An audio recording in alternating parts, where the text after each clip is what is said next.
KTJ, and I'll spell these words that are in Arabic, is Katibat al-Tawhid wal Jihad, or K-A-T-I-B-A-T A-L-T-A-W-H-I-D W-A-L Jihad, J-I-H-A-D.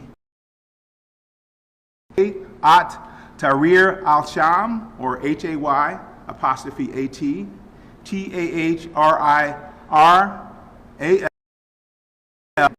On March 7th of 2022, the U.S. Department of State designated KTJ as a specially designated global terrorist organization pursuant to Executive Order 13224. KTJ is affiliated with Al-Qaeda and operates primarily in Idlib province, I-D-L-I-B, in Syria, along with HTS. It cooperates with other designated terrorist groups in that region.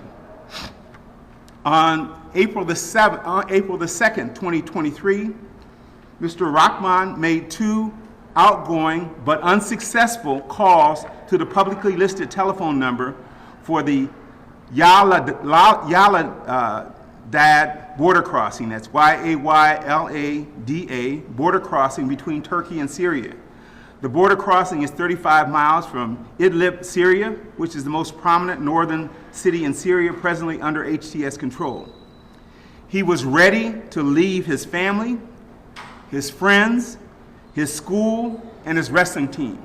He had no intention of going to college in the United States, and he knew that if he traveled to Syria, he would never be allowed to come back to the United States. He understood that people who traveled to Syria were placed on a list, such as the FBI watch list. He intended to remain in Syria until the Assad regime collapsed or was defeated. On May 22nd, 2023, Mr. Rahman applied for a passport and received his passport on July 24th, 2023. During his interview, he purchased muriatic acid to use in explosives he was constructing. According to him, he intended to test these explosives nearby in the woods in Morris Park so that he would be proficient with them when he traveled to Syria. He acknowledged that he planned on purchasing more fertilizer and potassium nitrate over the next few days. He wanted to construct a pressure cooker IED, but would need at least several hundred yards in space to test it. According to him, he did not intend to conduct a terrorist attack in the United States. However, the judge who heard the facts of this case concluded that it was to construct states. Mr. Rahman viewed Osama bin Laden, the mastermind of the World Trade attack, as an inspirational leader. For a short while, he set the image of Osama bin Laden as his WhatsApp profile photo. During the year prior to his arrest in August 2023, Mr. Rahman purchased and obtained various types of tactical gear, camouflage uniforms, radios, knives, a sword, compass, magazine carriers, camouflage netting, a black hat featuring the Shahadat written in white, and other military items to prepare for his travel to Syria. He also purchased a tactical chest rig that could store AK-47 magazines. He planned to buy an AK-47 online after his 18th birthday. During the time that he was being interviewed, he had 2 cell phones. He provided the codes so that those cell phones could be examined. There were over 8,000 searches on the cell phones. I'm not going to try and summarize all of them here for you today. I do want to highlight a few because they are directly related to the reason we're having this press conference today. The searches were highly focused and occurred within a short period of time, one set of focuses, on May 30th, 2023. Between 12:48 p.m. and 1:08 p.m., Mr. Rahman conducted the following searches: 7 inquiries for what is the punishment for homosexuality in Sharia law, 6 inquiries for how to get notified of all parades and rallies, 9 inquiries for parade tracker, 7 inquiries for the Philadelphia Gay Parade, 5 inquiries for trash can bombs, 3 inquiries for Philadelphia trash cans downtown. After careful consideration, it was concluded that he was at least considering targeting the LGBT community and the Pride Parade. That did not happen, but at least it was important, as far as we were concerned, that we acknowledged that that was one of the intense searches that occurred. This assessment was reinforced by statements by Mr. Rahman during his interview. There he stated that he was upset about homosexuality and how it was pressed upon children in the United States. In addition, there were several other Pennsylvania and New Jersey specific searches that raised concerns about his possible targeting. For example, the Beaver Valley Nuclear Power Station, the Limerick Generating Station and Nuclear Power Plant, the Salem Nuclear Power Plant, the Army-Navy football games and parade, the Valley Forge Military Academy and College map, and also the Pentagon and Fort Bragg, along with 40 other U.S. military facilities and entities. It's important to note that all of these organizations and all of these locations have been notified prior to this press conference. So we're not saying it for the first time, they're not hearing it for the first time, according to what we've been told by our partners who we're working closely with. There were similar searches concerning U.S. energy and economic infrastructure. Mr. Rahman's searches regarding included explosives, chemicals, drones, weapons clearly demonstrated his commitment for preparing for war. These are very frightening searches. They included also weaponized ricin gas, how to make a radio detonator, TATP in the fridge, how to use TATP, a primary explosive, how to make a detonator from a walkie-talkie, white ice explosives, grenade detonators, how to build a grenade launcher, how to buy a gun without a background check, how to build an RPG or rocket-propelled grenade, car key igniters, PVC pipe bombs, suicide vest diagrams, etc. Finally, Mr. Rahman's searches focused on shipping, cargo, screening of firearms. These searches also included sneaking weapons into the United States, how to ship guns illegally, how to ship internationally without detection, how to block package scanning for seeing what's made inside, shipping illegally, and gun smuggling to the United States. After careful consideration, the second phase of this hearing was conducted by Judge Fernandez, which is called a public interest hearing. In looking at the public interest hearing, I'll just talk about a few basic facts that came up, and then I'll open for a few questions.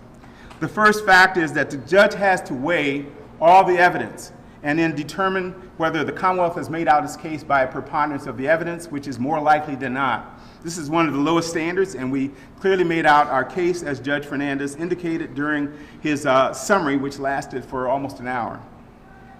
The impact of the offense on victims, in this case there were no victims, but clearly the judge recognized that if there had been a bomb explosion in the neighborhood, in his home, or in the woods, it would have had a catastrophic impact upon the community. In addition, the impact of the offense on the community, Mr. Rahman was able to hide most of his work very carefully, so no one knew that he was testing bombs. But if the community had found out, it would have been a catastrophic and traumatic impact on the community. The threat posed by the juvenile to the safety of the public or any individual. Mr. Rahman was focused on constructing TATP. This is referred to as the mother of all Satan bomb, and is considered one of the most deadly bombs. It's so deadly that law enforcement officers are not permitted to even make it.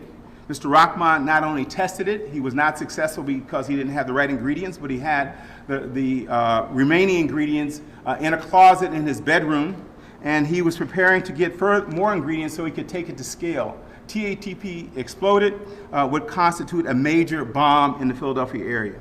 So this was a major threat to our community.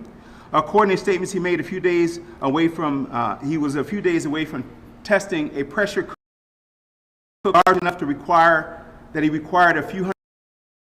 He wanted to do that in the woods nearby. Mr. Rahman was considered by the judge to be a highly sophisticated criminal, a person who, even though he was only 17 while he was doing this, was very intelligent and able to do what he wanted to do. The judge heard testimony that he had renounced his views and was planning to follow a path of getting out of this bomb-making process. The judge concluded after testimony that he did not believe the testimony of the defendant, and he believed that he was still planning to use his skills to make bombs here in the Philadelphia area and would in fact explode them in the Philadelphia area. He was found to be not amenable to treatment, supervision, and rehabilitation in the juvenile justice system, in part because the conclusion by the court was that there are no juvenile facilities in Pennsylvania that are designed to treat people who have these kinds of views and designed to treat people who are determined to become bomb makers and to travel to another country and work for a terrorist group. So in the absence of evidence presented by the defense, the Commonwealth insisted, based upon the evidence we presented and the various experts we presented, that there were no facilities in Pennsylvania that could handle this young man, that he needed to be transferred to the adult system. In the adult system, we insisted that he receive bail. We asked for a large bail. We received bail of $5 million. And again, if there's ever going to be a bail hearing for the reduction of that bail, we have to have a hearing on it. We will that the court increase rather than reduce the bail at that time. At this point, I think I've covered most of the points here, and I'll take a few questions. I want you to recognize before I get started that this investigation is still ongoing.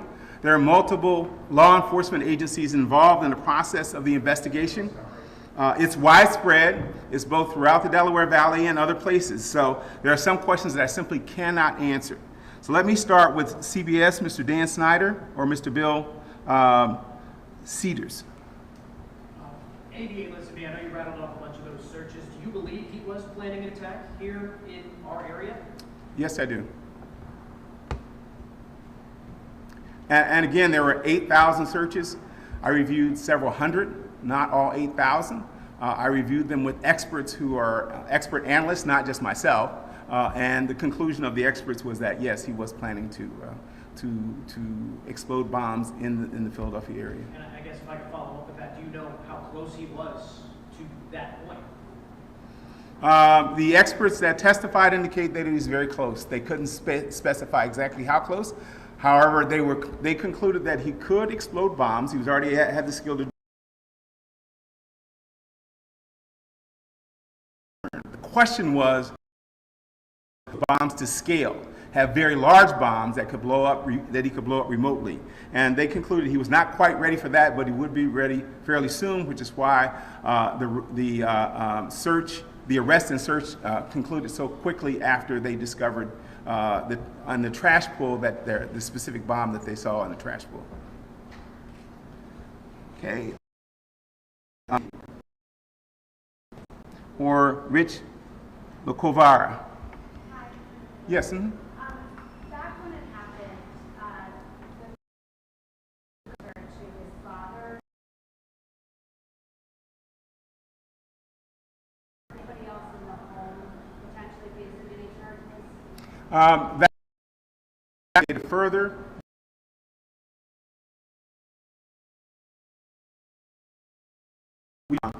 That are being conducted by our partners, our law enforcement partners, and I cannot really answer whether they're going to be arrested or not. And quick follow-up to, in looking at the story last year, I realized that these were state charges, but there was still a potential that additionally he could face some federal charges as well. I'm wondering if that's still a possibility. They face whether the parents face charges or not. So I really don't know the answer to your question.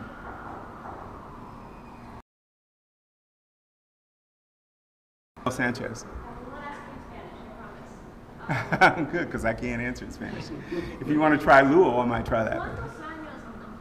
How many years could he face if convicted of all of these charges? Let me double check with my co-counsel. Chris, is it 24 to 48? 24 to 48. The maximum is 24 to 48 years And, in the state. Government, it will be a different calculation. I'm not familiar with the federal calculation.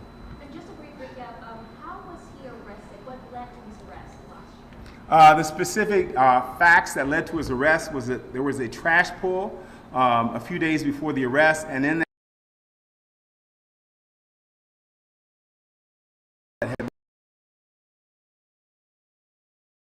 had physical evidence that a bomb had been exploded. Now, they subsequently learned that there had been bomb tests. So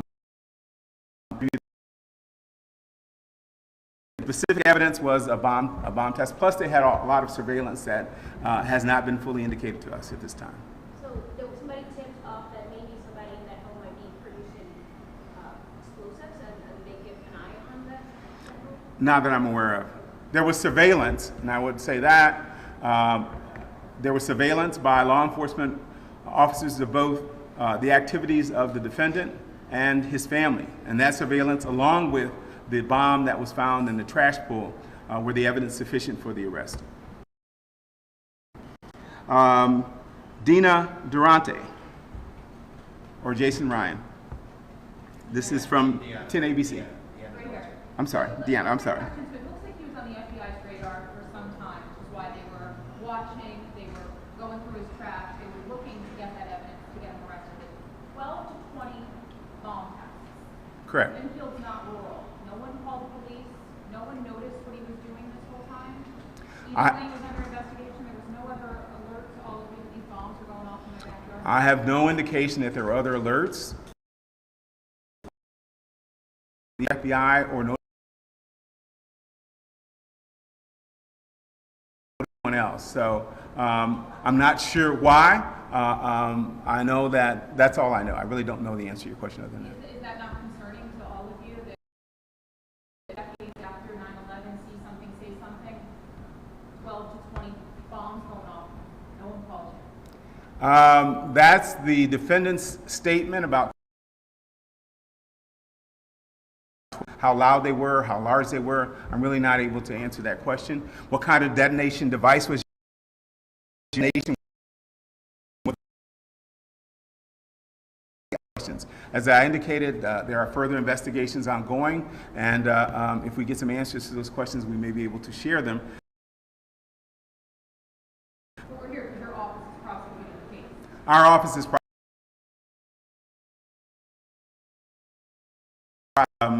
been doing that. I've personally been on the case with Chris Angelo every step of the way to make sure that we are recognized as prosecuting the case vigorously. The DA wanted everybody to know that he is doing everything he can to keep the citizens of Philadelphia safe, and we're going to continue to do that going forward. We bail $5 million.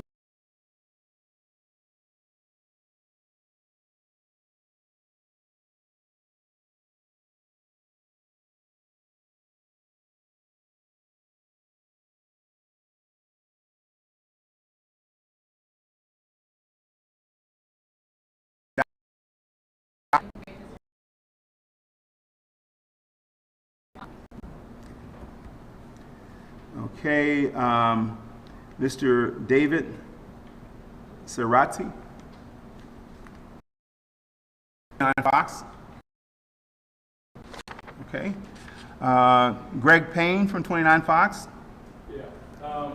Quick question in regards to how many years again did you say could possibly this young man could possibly face? How many years? 24 to 48 in the state. Okay. There could also be a parallel federal investigation or charge, in which case I don't know what. Okay. But in regards to that time that you just mentioned, do you feel as though that's enough time? Point.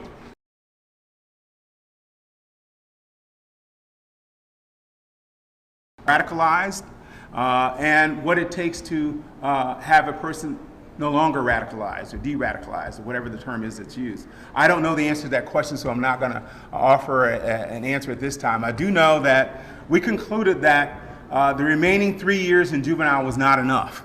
So 3 years is not enough. And we do not want him released now, because then law enforcement officers would have to follow him 24/7, because we'd be concerned that his access to computers and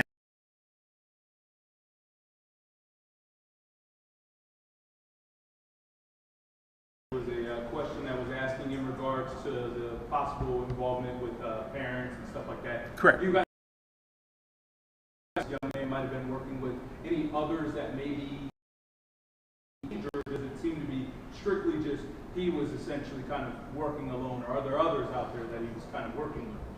The direct answer to your question is as follows. One, he did contact another young man his age.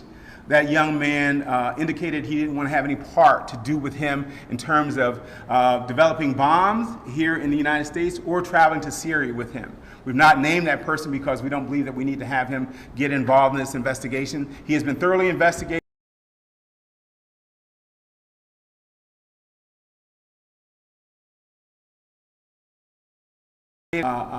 Service, so he was contacting young people all over the world. And at one point in time, there were at least 20 other young people that he was communicating with, he was sharing propaganda with, he was sharing beheading videos with, and other kinds of information that would tend to radicalize young people. So that all happened.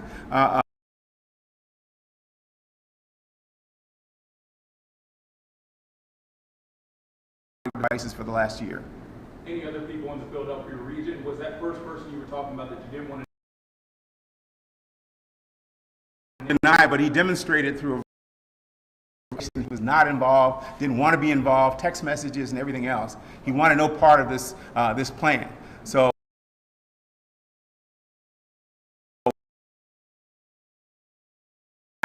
people involved. You've heard about the kinds of camouflage gear he had and chest gear he had. He was going to use for carrying magazines for AK-47s, which could also be used for suicide vests. At least that was a concern. All right. Thank you. Chris Palmer. Yes.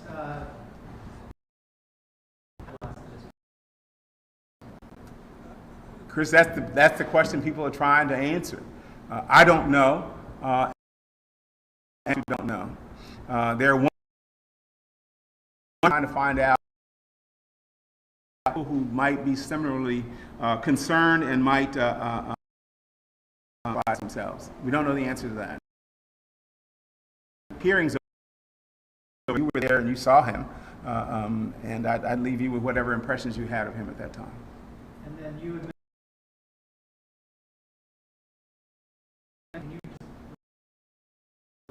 tickets to try and go there? Was he just doing Google searches? Like, how close was he actually leaving the country and going? I don't know the answer to that question. I know that he received his 2 weeks in July. I believe it's July 23rd or 24th, and he was planning to use his passport to go to Syria. He had indicated, I believe, that he wanted to go to Mecca, and that's why he got the passport, but he also expressed complete intentions.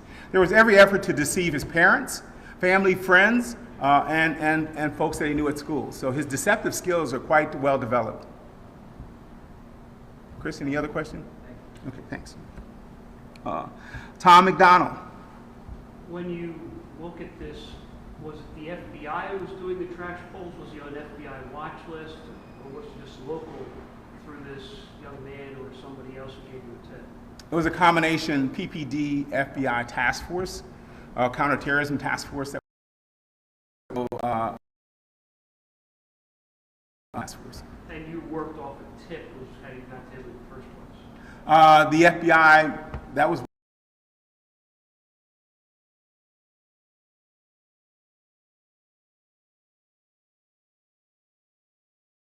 work with all law enforcement agencies in their large. We have our PPD partners here with Inspector Evers here, but we've done as much work as we can to make sure that we cooperate, collaborate, that we seek their advice.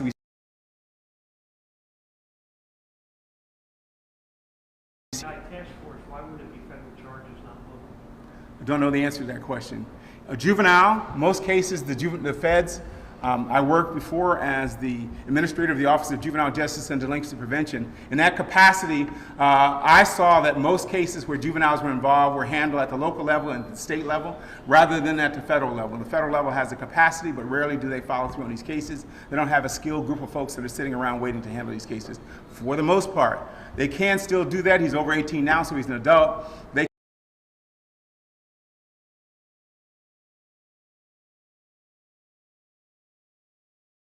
with them that they know every move that we're making, and they've been very supportive of all the work that we've done. Has there been any evidence from the psychiatric evaluation presented in court? As many of you know, the second phase of the of the transfer hearing is what's called the public interest or amenability phase. In that phase of the hearing, the reason it's secluded and kept away from the press is that multiple psychological and psychiatric evaluations are involved. In this case, there were 4 or 5. We're not permitted to actually talk about the results of those evaluations. Those are the juvenile court rules. We're still bound by those until something else happens, and so we're still bound by them at the present time. So I'm not going to discuss the actual content of those psychological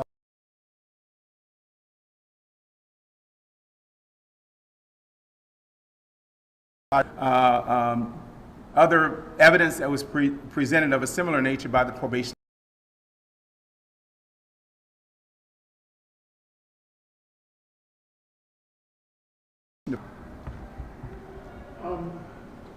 Mr. Presker's not here.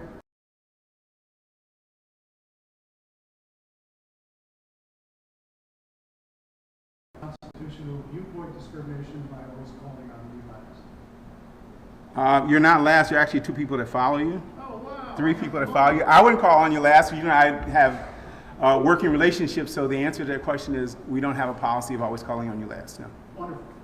Next question. Where's the U.S. Attorney today? The U.S. Attorney is not present with us today. Where's the FBI today? The FBI is not present with us today either. Is it true that both agencies declined to attend this press conference? I'm not special agent in charge of the FBI, nor did I get a chance to talk to the U.S. Attorney. So I don't really know exactly what their views are. They're not here. Nobody objected to us having a press conference. And as I said, every hearing that we've had multiple representatives from federal agencies and also from PPD when needed to testify and present evidence. And the evidence has been overwhelming, and it's been presented by law enforcement officers who helped develop this case. We are very supportive of all the work they've done, and we will continue to be supportive of the work that they're doing because our goal is to keep everybody safe or as safe as possible. We plan to do that today, tomorrow, next week, next month, next year. But they're not here today. So last question. Can you explain what the suspect's father was doing when he was seen in the district attorney's office visiting this building? Visiting this morning? Before he was arrested, yes. A few days before his son was arrested, the father was seen in this building. Good question. The answer to that question is I don't know. His father's a practicing attorney. He could have come here to consult with one of the ADAs here. He could have had cases that were in progress at the CJC, which he operates. He has a. So I really don't know the answer to that. All right, thank you, sir. Okay, you're welcome. Mr. Sherry Stone from the Tribune. Yes. Miss Sherry. I'm sorry. Nothing? Okay. Mr. Jack Tomshuk from Metro. Yes. Did I pronounce your name correctly? Yes. Okay. Mm-hmm. Is there any evidence that he was actually in communication with members of these terrorist groups in Syria? Were they communicating at all? Yes. And are you worried with the Nebia order? And are you worried that they're funding? Is there any evidence that they're funding his activities or helping him buy them? No evidence. However, we're in an abundance of caution. We're trying to do our best to make sure that anything that happens, we've laid the groundwork to effectively address the issues. So we don't know what source the funds would have. We want to have a court hearing on it to make sure that they are legitimate funds. And is that why? Because you're concerned there could be outside funding? I guess this 17-year-old doesn't have access to funding. Lawyers are by our very nature conservative and very cautious. So we're being cautious in having an Nebia. We don't know any facts that suggest that that's a problem. But we're preparing for every eventuality because the last thing we want is for this young man to get out of custody before a hearing in adult court. Thank you. If you can give the full name, correct spelling of the defendant and name. Sure, yeah, I'm sorry.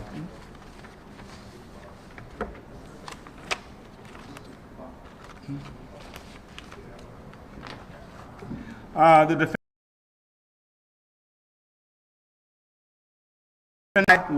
YEE dash UD, UD, capital UD, dash DEN,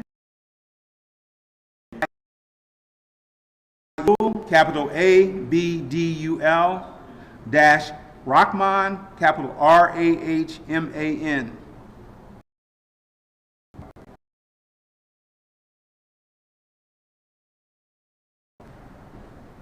Okay, thank you very much.